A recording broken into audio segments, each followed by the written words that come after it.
I don't usually talk about that night anymore. It's been almost 4 years, but I still can't drive long. Stretches without checking my mirrors every few seconds. This happened to me in the summer of 2021. I was 27 at the time, working construction in northern Arizona. One Friday, I decided to drive down to Tucson to visit my cousin for the weekend. It's about a 4-hour trip, mostly desert highway, long empty stretches with the occasional gas station or diner. I'd made the drive dozens of times before. I left around 8 p.m., just after my shift ended. I was tired, but figured I could push through the drive. The sun had set, and by the time I hit Highway 86, it was pitch black. The only light came from my headlights and the occasional distant truck. About 40 minutes in, I saw something on the shoulder up ahead. Looked like a person waving. At first I thought I was imagining it. You don't really see pedestrians out there at that hour. But as I got closer, I saw the reflection of light off what looked like a metal badge or something shiny. I slowed down. It was a man, maybe mid-30s, wearing jeans and a faded gray hoodie. He was holding a duffel bag and waving one arm like he was desperate for help. I rolled my window halfway down as I pulled up beside him. "You all right, man?" I called out. He nodded quickly, stepping closer. His face was covered in dust, and there was a small cut on his cheek. "My car broke down a few miles back," he said. "I've been walking for like an hour. My phone died. You heading toward Tucson?" Something about his voice made me hesitate. It wasn't shaky or panicked, more calm. Too calm for someone stranded in the desert at night. Still, I felt bad leaving him there. I unlocked the passenger door. "Yeah, hop in. I can drop you off at the next gas station." He thanked me, tossed his bag in the back seat, and got in.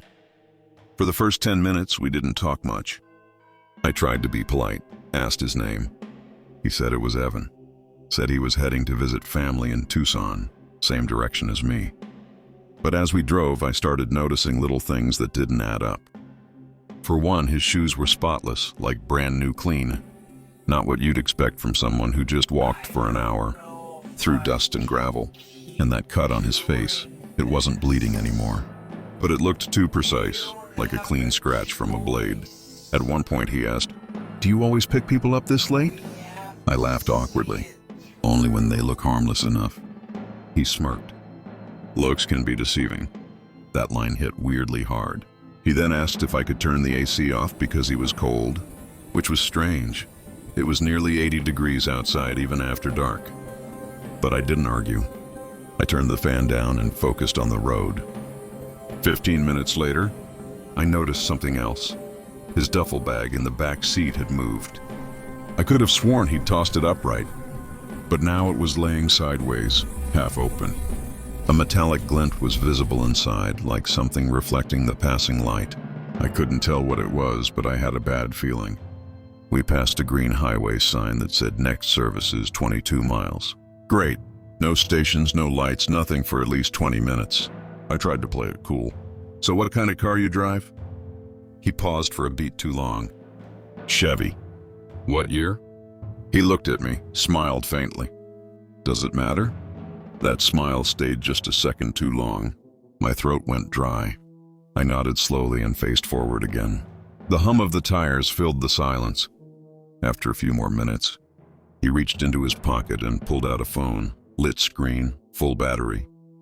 I stared. "I thought your phone died," I said carefully. He glanced down at it, then shrugged. "Guess it came back on." That's when every instinct in me screamed to get this guy out of my car. But we were in the middle of nowhere. No signal.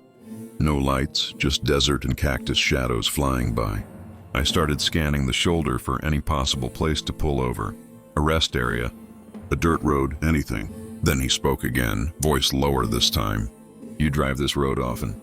"Sometimes," I said. He nodded slowly, looking out the window. "People go missing out here a lot.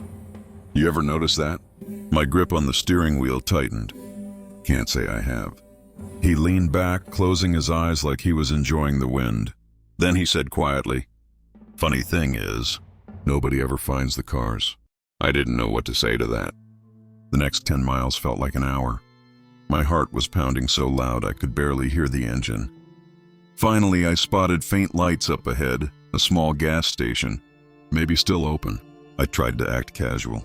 "There we go. I'll drop you off here." He didn't respond right away, just stared out the windshield. Then slowly he said, "You sure you don't want to keep driving?" I could use the company. I forced a laugh. "Nah, man, I've got to grab gas anyway." As I pulled into the lot, I noticed it was nearly empty. Just one truck parked near the side and an old cashier visible through the window. I shifted into park. "All right, here you go." Evan didn't move. He turned his head toward me, eyes completely still. Then he smiled, wide this time. "You know what's weird?" he said softly. "You're the third person tonight who stopped." I froze. He reached down toward his duffel bag. That's when I unbuckled my seatbelt, threw the door open, and bolted into the gas station. I burst through the glass door of the gas station, startling the old man behind the counter. He was maybe in his 60s, wearing a faded blue work shirt with a name tag that said Walt. "Hey, you all right?" he asked as I stumbled in. "Yeah, That guy in my car," I started. But when I turned to point outside, the passenger seat was empty. Evan was gone. His duffel bag was still in the car, the door wide open. But he wasn't anywhere near the pumps. Walt frowned, stepping around the counter. "Someone bothering you?" I shook my head, trying to catch my breath.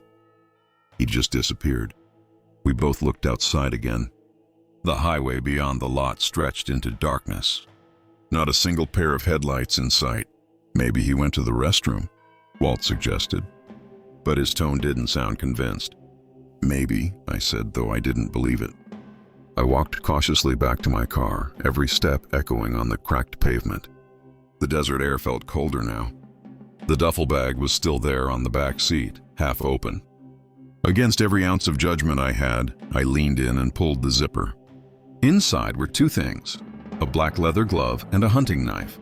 Large, military grade, with dried brown stains along the edge. I dropped it instantly, heart hammering. "Sir?" Walt called out. "You see him?" Before I could answer, I heard something, a faint metallic click from behind the gas station. It sounded like a car door. Walt turned toward the sound, squinting. "That your friend?" I shook my head. "No, I don't think so." We both edged toward the side of the building. The lights didn't reach that far. Beyond the corner was just shadow and the faint hum of desert wind. Walt whispered, "I've got a shotgun behind the counter if this gets weird." I nodded, my throat too tight to answer. We peeked around the corner. There, about 20 feet away, was an old black pickup truck, engine off, lights out. And standing beside it was Evan. He was talking to someone in the driver's seat. I couldn't see who it was. Walt whispered, "That truck's been sitting there since sundown. Ain't nobody inside it before." As we watched, Evan leaned down toward the driver's window, gesturing with one hand, the same one that had the small cut on it. The other hand reached inside the truck for something. Then the truck's headlights suddenly flared on, blinding us both. I ducked back behind the wall, adrenaline kicking in. Walt cursed under his breath. When I looked again, the truck was gone, just taillights fading into the darkness of Highway 86. Evan was gone with it. We ran back inside. Walt locked the doors and picked up his phone. But the landline was dead. No dial tone, just static. He muttered, "That thing's been acting up all week. I'll grab the radio." While he went into the back, I stood by the window, staring at my empty car. That duffel bag was still there.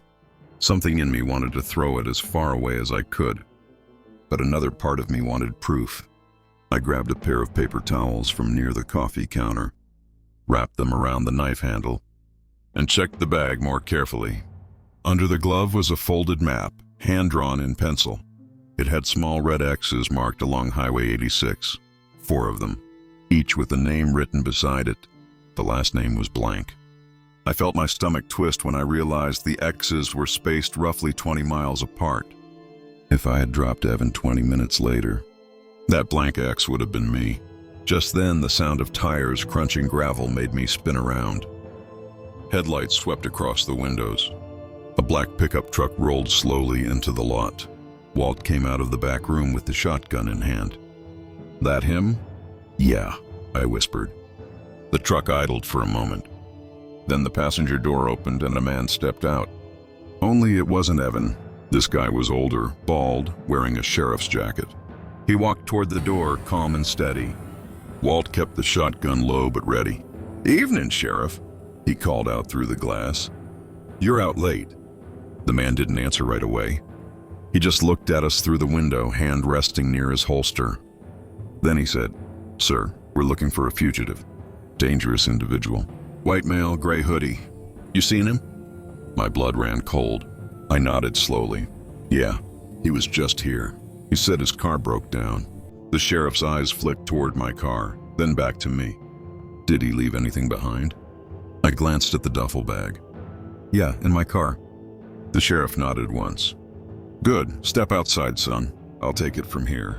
Something in his tone felt off, too smooth, too rehearsed. Walt didn't lower the shotgun. "Badge number, Sheriff?" The man smiled faintly. "Excuse me?" "You heard me," Walt said. "Badge number, department." The sheriff's hand twitched toward his holster. That's when I noticed something wrong with his badge. It was crooked, and under the porch light. The metal looked dull, cheap. "Sir," I said quietly, "you might want to call the real sheriff." Before Walt could respond, the fake officer lunged for the door handle. The door was locked, but he slammed his shoulder against it hard enough to rattle the glass. Walt raised the shotgun, shouting, "Get the hell off my property!" The man froze, breathing hard. His expression changed, no longer calm but furious. Then he backed away slowly, eyes still on us. He turned, got back in the truck, and sped off down the highway. For a long time, we didn't say anything. Walt finally exhaled, lowering the shotgun. "You call the cops for real this time."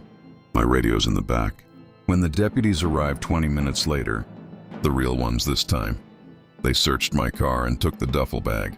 The officer in charge, a middle-aged woman named Ramirez, asked me to describe the man I'd picked up. When I told her his name was Evan, she exchanged a look with the other deputy. Then she said, "We've been looking for him for 2 days. He's wanted in connection with 3 murders across the state. He lures drivers on the highway, kills them, and steals their cars." My throat went dry. "So that other guy, the fake sheriff, was with him?" She nodded grimly. "We think they're working together." I sat down on the curb, shaking. Ramirez looked toward the highway, her face lit by the red and blue flash. "You're lucky you stopped here. The last person who didn't, we only found the car." The police stayed at the station for nearly 2 hours.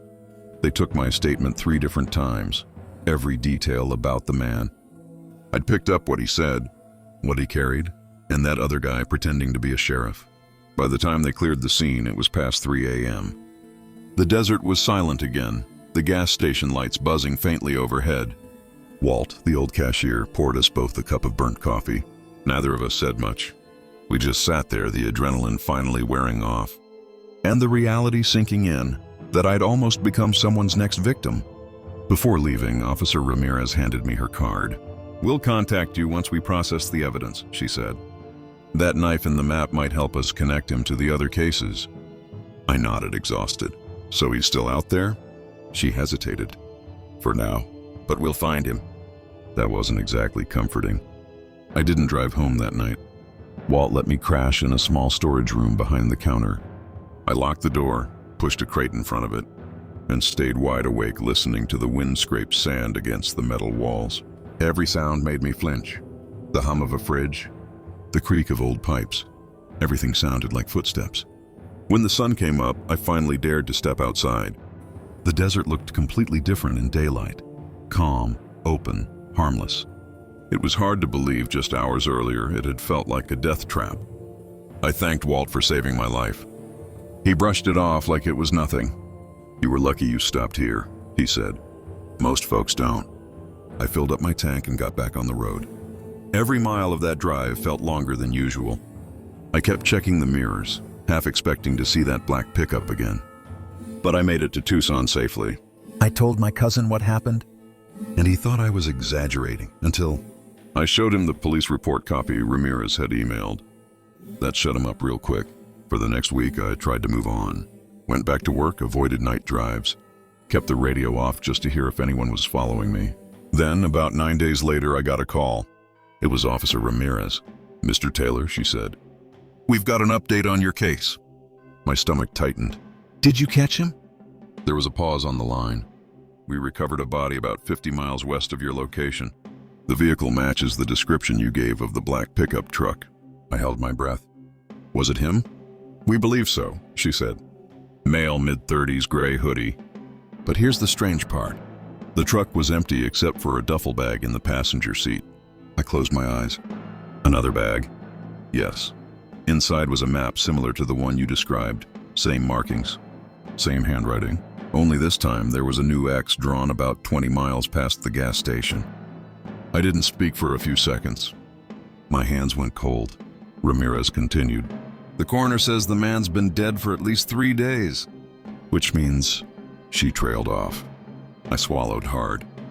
"Which means whoever I picked up on Highway 86 wasn't him." She didn't answer directly. "We're still investigating, but I'd recommend you stay alert for a while. Don't drive alone at night." After that call, I couldn't focus on anything. I kept replaying every detail. The calm voice, the clean shoes. The way he said, "You're the third person tonight who stopped." If the real Evan had already been dead for 3 days, then who was sitting in my passenger seat? That night, I pulled up the local news site just to see if there were any updates. There was a short article about a suspected highway murder ring and a grainy photo of the black truck being towed away. But something in the photo made my skin crawl. In the background, barely visible in the reflection of the tow truck's mirror, was a figure. A man standing by the desert road wearing a gray hoodie. No one else seemed to notice it. I closed the laptop and tried to shake it off, but I couldn't. A week later, I started receiving strange calls at night. Always from unknown. No voice, just static. Then one night, I finally heard something in the background of the call, a faint click, like a camera shutter. When I checked my front porch the next morning, there was a small piece of paper taped to my door. It was a torn section of a map, with one single red X, drawn right where my house would be.